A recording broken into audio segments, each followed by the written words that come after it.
So here we are with the HSEP Calc Plus program, three-phase horizontal separator sizing. The programs typically come with an instructions tab at the beginning. This generally gives you background on the license details and then explains more about the design, inputs and outputs, and how you go about actually designing the piece of equipment that's the subject of the program. It gives you guidelines on all the different sizing aspects and what the critical dimensions or figures may be. It'll also describe in more detail some of the aspects of that particular product and what you can expect in terms of performance guarantees.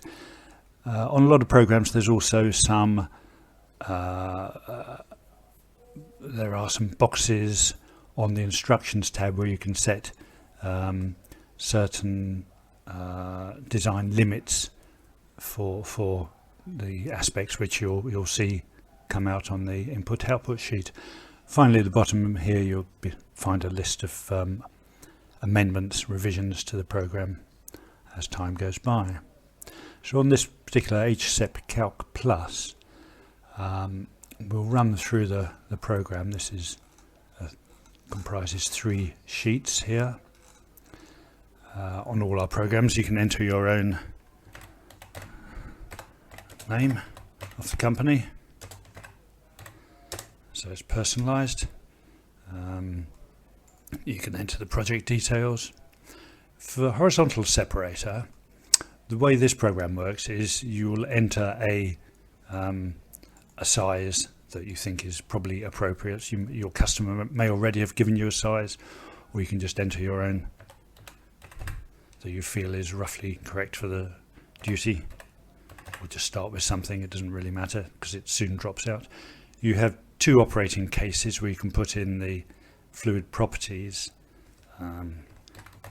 Case 1, case 2, which could be minimum, maximum, or high pressure, low pressure, or whatever. To fill in the temperatures, pressures, and then the flow data for the individual cases, densities, viscosities, and surface tensions for the liquids. And the program then calculates the actual flows and standard flows just to double check, because often it's things are specified in terms of 100 million cubic feet per day rather than metric units. Then you can set about, with these sizes up here, you can set about setting the liquid levels, the normal operating levels. Now, for instance, if you're after a residence time of 3 minutes, you can quickly adjust this. Oops. Adjust this here just to see where you're getting. You can immediately see the resonance times underneath. So you can play with these levels a little bit here. At the same time, we can look at the overall vessel size and geometry and layout of internals. We have a little table here for the nozzle connections. We can choose which location, for instance, the feed comes in, the top or the end. We can enter the diameter of the nozzles here to get the velocities and momentums, just to make sure they're okay for the applications. We can set distances here, just clearances for instance, the inlet zone where you can expect some high turbulence up into a baffle. Typically that's 1/2 to 1 D long, and similar at the other end there's a dimension from the weir.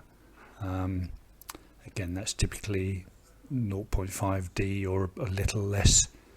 You can change those quite easily, and then that gives you the actual separation zone, which is used in the calculations for the particularly for the oil water separation calculations. The inlet device you would choose based on this momentum figure here. So in this case we'd use a multi-vane, but for low velocities you can have nothing, or a half pipe, or a simple deflector. For high velocities or foaming applications you can choose a cyclone inlet, for instance. I'll leave it on multi-vane. Distribution baffle,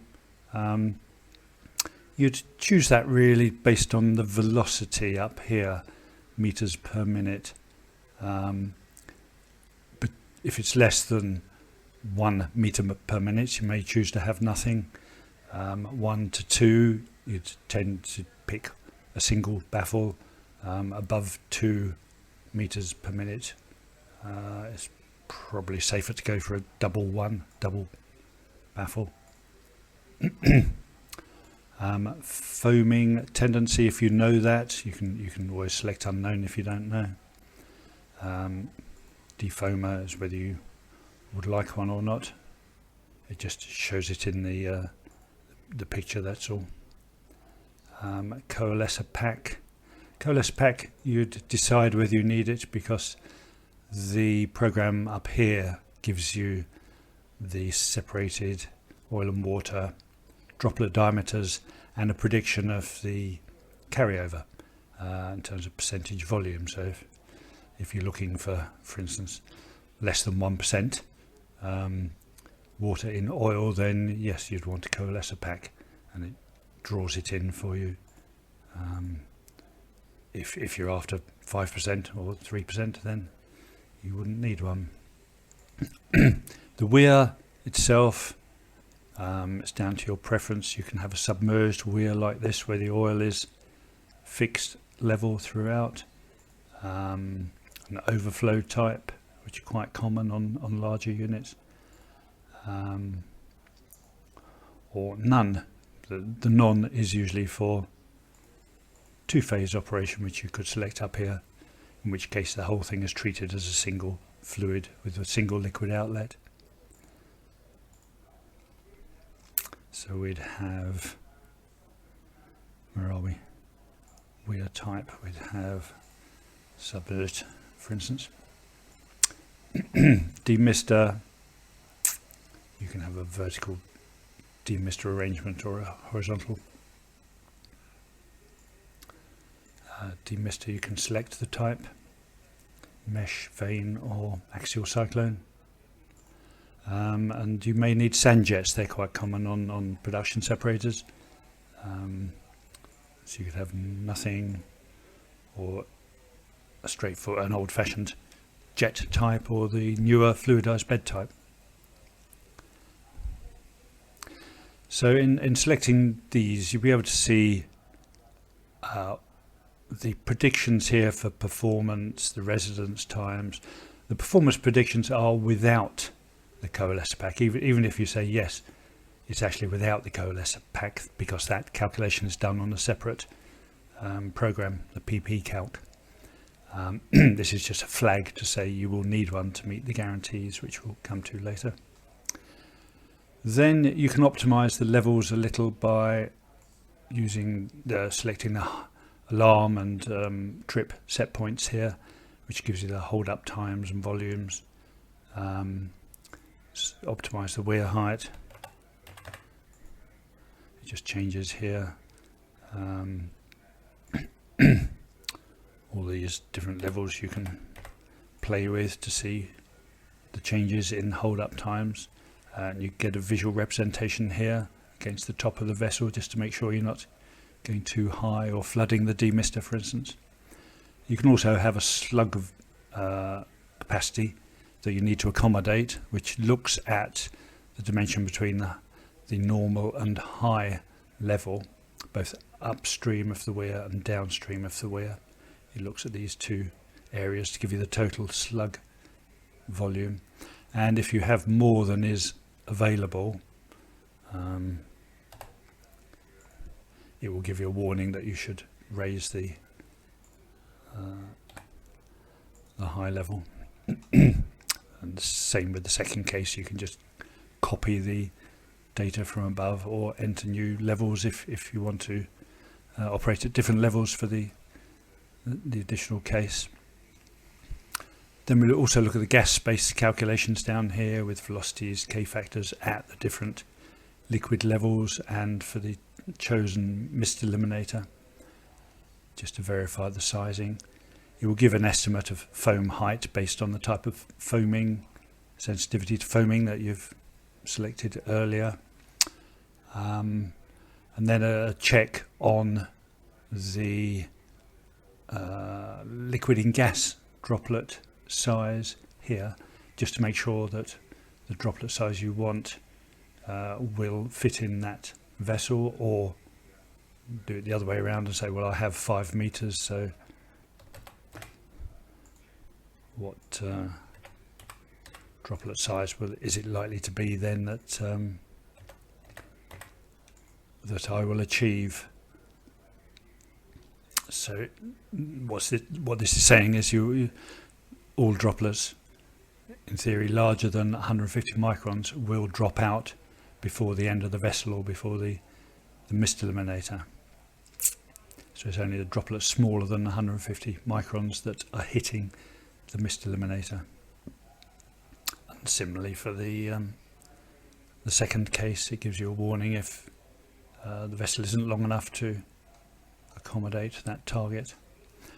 The third sheet then summarises the data, pressure drops, and gives you the calculated figures here, and you can write in the blue figures the guarantees that you want to achieve. For instance, we looked, didn't we, at the water in oil figure. If you wanted to achieve 1% and the guarantee, then that means you need the coalescer pack in there. I'll